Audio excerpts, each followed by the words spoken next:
కొంచెం ముందుగా కొన్ని పూతలు కొయ్యడం, వాటికి కొన్ని అవార్డులు రావడం వలన ఆ తొందరపాటుకు ప్రాయశ్చిత్తంగా మా గురువుగారు ఎక్కడే ఉన్నారు, అధ్యాపక రంగంలో ఉన్న వాళ్ళందరికీ పరిచయమై పొరపాటుకు ప్రాయశ్చిత్తం స్టాండప్ ఆన్ ద బెంచ్ నిలబెడతాం. అందువల్ల ఆ తొందరపాటుకు నా తొందరపాటుకు ప్రాయశ్చిత్తంగా నన్ను ఇక్కడ నిలబెట్టారు, మిమ్మల్ని కూర్చోబెట్టారు. ఎందుకంటే సభ కాదు, సభికులు కాదు, మామూలు శ్రోతలు కాదు. ఒక్కొక్కరు నాకు సహాధ్యాయులు, సమావేశకులు, చాలామంది నన్ను మించిన వారు. ఇంతకు పూర్వమే ఎన్నో గీతాలను రచించిన వాళ్ళు, ఎన్నో కవితా సంపుటాలను వెలువరించిన వారు కూడా మీలో ఉన్నారు. కేవలం మా అనుభవాలను పంచుకోవడం కొరకు మాత్రమే ఇక్కడ నిలబడ్డాను. అందుకే మిమ్మల్ని చూస్తుంటే మీ వదనంలో ప్రస్ఫుటంగా వెలువరిస్తున్నటువంటి సునామీలా వెలువరిస్తున్న భావావేశం చూస్తుంటే, మీరు నిలబడిన కూర్చున్న ఆ కనుచూపుల్లోని ఆ భంగిమల్ని, కలం పట్టుకున్న విధానాన్ని చూస్తుంటే నాకు అనిపిస్తుంది మీరు మామూలు కవుల్లాగా, శ్రోతల్లా, విద్యార్థులా కనిపించడం లేదు. ఎలా కనిపిస్తున్నారంటే పూరించిన శంఖాలై, ఒక్కొక్కరు పూరించిన శంఖాలై కారడివిని విడిచినట్టి కవి కోకిలలై, పూరించిన శంఖాలై కారడివిని విడిచినట్టి కవి కోకిలలై, సారస్వత పరిషత్తుకు వారసులై వచ్చినట్టి వాచస్పతులే.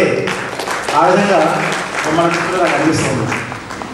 ఈనాటి సభలో ఒక ప్రత్యేకత ఉంది.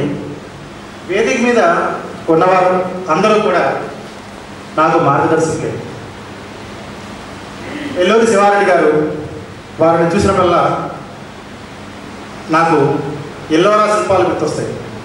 ఎంత నిలువెత్తు శిల్పాలకు ప్రత్యేకంగా ఉస్మానియా విశ్వవిద్యాలయంలో తెలుగు శాఖకు అంతటి సమున్నత స్థానాన్ని కల్పించినటువంటి మా గురువు గారు నాకు గైడ్ పిహెచ్డీలో వారి దగ్గరే ప్రారంభం చేశాను. ఆ విధంగా నాకు వారు మార్గదర్శకులు. తర్వాత ఓలేటి పార్వతీ సింగ్ గారు దూరదర్శన్లో నాకు గీత రచయితగా తొలిసారి మార్గదర్శనం చేసినటువంటి సరస్సులు సహృదయులు. తర్వాత వడ్డేపల్లి కృష్ణ గారు రామారాయణ స్టూడియోలో నన్ను ఆ రోజు పాటలు రాయడానికి పిలిచినప్పుడు, సన్నివేశం సందర్భం అక్యూని ఇచ్చిన తర్వాత వెళ్ళి కొంచెం రాసుకురండి అన్నప్పుడు ఆ స్టూడియోలో రాయమన్నారు. ఆ స్టూడియో ఎక్కడుందో నాకు చూపించి, దానికి దారి, ఆ మార్గాన్ని చూపించి, ఆల్ ద బెస్ట్ చెప్పి నాకు మార్గదర్శనం చేసినటువంటి ప్రౌఢ కవులు వడ్డేపల్లి కృష్ణ గారు. అదేవిధంగా ఈనాటి సభకు మార్గదర్శకత్వం రప్పించినటువంటి వారు ఎస్ఎస్వి రామారావు గారు. ఇక నల్లూరి సుధీర్ కుమార్ గారితో నాకు మార్గదర్శకత్వం, దర్శకత్వం అనుభవం లేదు, కానీ మరో విధంగా ఉంది. ఎలాగంటే నేను పనిచేసిన కాలేజీలోనే వారి పాప చదివింది, వారి పాప నా స్టూడెంట్. ఆ విధంగా చదువులో ఆ అమ్మాయికి నేను మార్గదర్శనం చేశాను.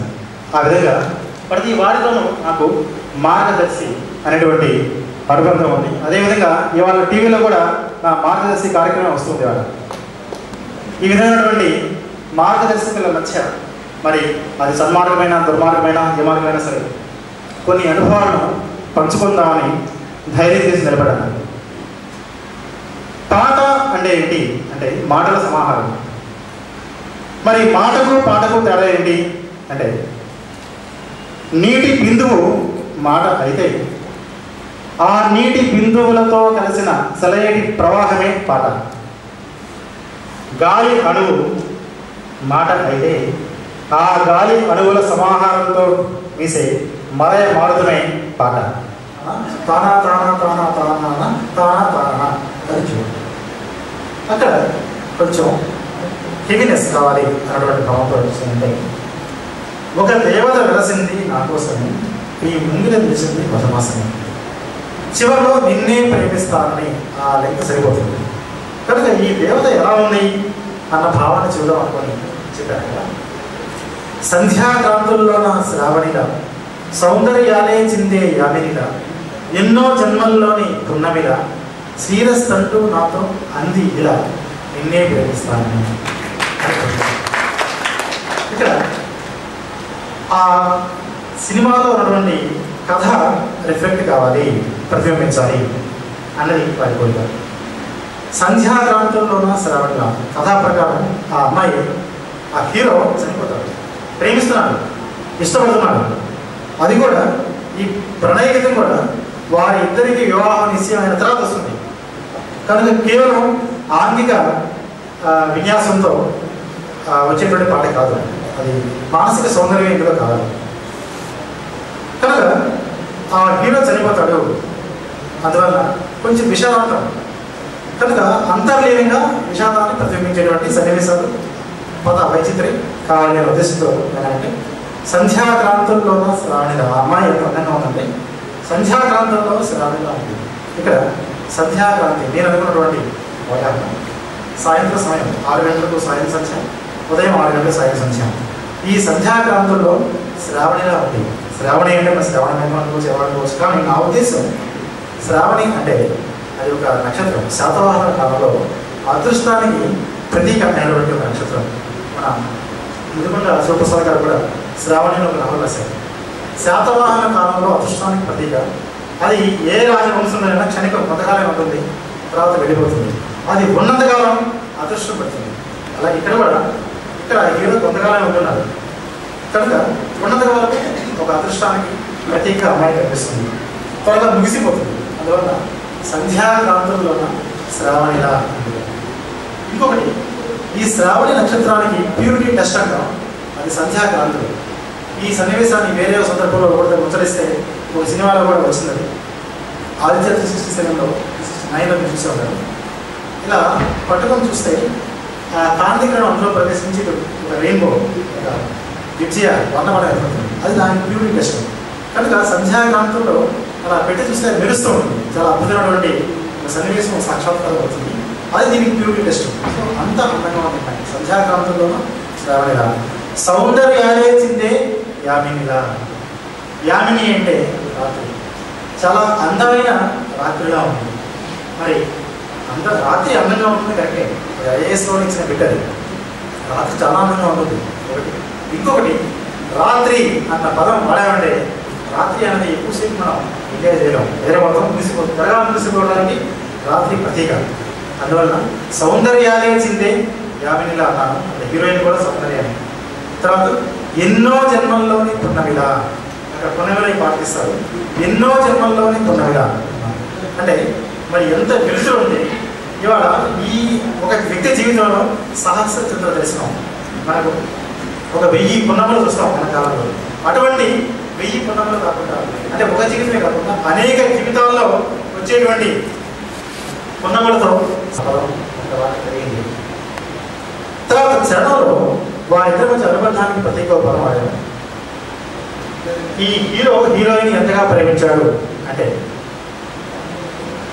రోజా మొక్కలు నాటి ప్రాణం నీరుగా పోసి పూయించా నీ జడ కోసం, రోజు ఉపవాసంగా హృదయం నైవేద్యంగా పూజించా నీ జత కోసం అని రాస్తే నాగార్జున గారికి ఆ లైనం బాగా నచ్చి వారు చెప్పారు.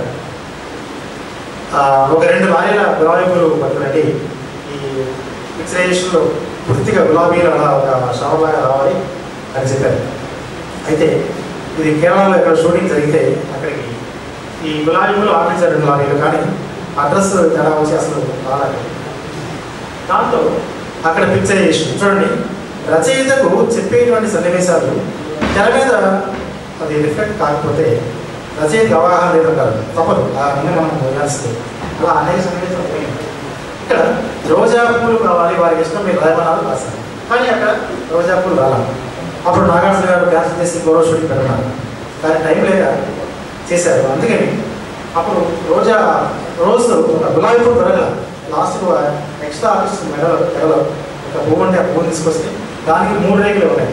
ఆ మధ్యలో డైరెక్టర్ కొన్ని కాగితాలు పెట్టి ఆ ఫెవికాల్తో చుట్టూ అతికించి ఒక వేరే మంటకి అతికించి దాన్ని ఇలా పెట్టారు. ఈ సినిమాలో చూస్తే ఈ రోజా మొక్కలు నాటి ప్రాణం నీరుగా పోసారు కదా, నాగార్జున గారు ఒక్క గులాబీ పువ్వుని ఇలా పట్టుకొని కనిపిస్తారు.